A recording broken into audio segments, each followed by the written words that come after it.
Hello friends, welcome to my channel. If this is your first time here, my name is Rudy and I am a YouTube gaming content creator, and I am all about helping you grow your influence and your audience on YouTube. If this is your first time around, go ahead and subscribe to stay up to date and learn as we go along. So you go ahead and you work extremely hard to knock out this video and you publish it online, and when you publish it, you realize that you aren't getting any views. There's a couple of reasons that that might happen, and I quickly realized early on that these are the things that you have to think before you even publish that video. Let's go ahead and get into it. First and foremost, if you have new content that is different from what your audience is expecting, there's a big chance that things might not work in your favor. And there's a reason for that. When you publish a video, YouTube serves that video first to the people that have subscribed to your channel. Depending on how receptive they are to that video determines whether or not YouTube's gonna push that video out to other people on the platform. This is how people go ahead and become recommended or suggested on YouTube to new viewers that aren't aware of your channel.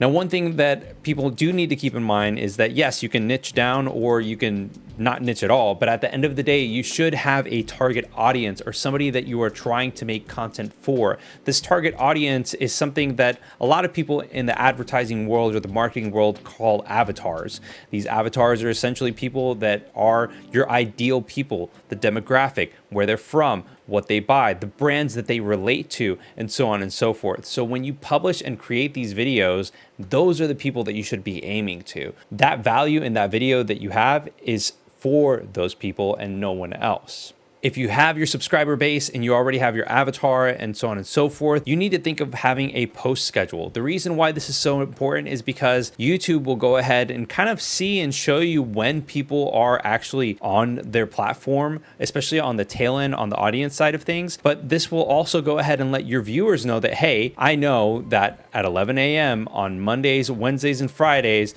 this guy's posting a video, or this girl is streaming on Tuesdays and Thursdays and Saturdays at X time, and so on and so forth. You want to go ahead and have a consistent schedule. That way, once everything's said and done, you can go ahead and continuously bring back regular viewers, which goes ahead and takes me into my next point. As you continuously build that schedule and as you continuously grow that returning viewership, this will go ahead and increase the amount of reach that each and every single video has. Potentially, if there is a new piece of content that you throw out there that your regular viewers don't necessarily vibe with, YouTube will go ahead and know, hey, maybe I shouldn't show this so much to so many people that fit this demographic or this niche or target audience. Of course, in order to go ahead and get views, you need to have an enticing thumbnail. This is something that I always talk about. You don't want to have something that is necessarily clickbaity. You just want something that will go ahead and get the person to click on the video. If they don't actually see your content, then you're not going to get views and YouTube won't know whether or not to serve it to another person. But if you get that impression and nobody interacts with it and there's no engagement on there, then chances are YouTube will not go ahead and serve that to anyone else.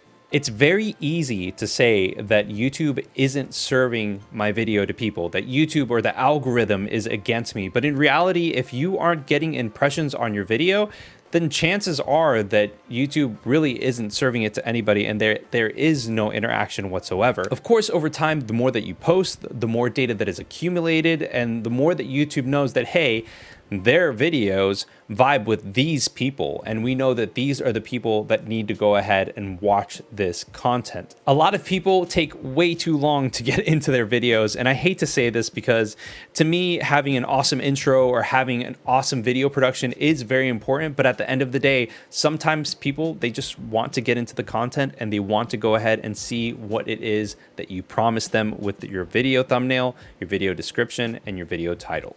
Each and every single video has to have some form of flow, and this is difficult to explain, but overall you just don't want there to be a sort of lull. You want it to be continuously moving, continuously going, and that way the viewer will be entertained and there will always be something going on that will keep them enticed. There is something that is called visual disruption that you might notice if you watch TV shows or movies, that the angles and the movement in a scene is continuously happening. This very, very rare that a scene or an angle is showcased for more than 5 to 8 seconds. Very, very rare. And you start to think about this more when you look at higher budget TV shows and movies. You start to realize that, hey, they're switching angles on a continuous basis. There's always something going on. There's always something happening. And that's how you drive the viewer in. You want them to always be entertained and to always be enticed to continue watching further, alongside with having valuable content.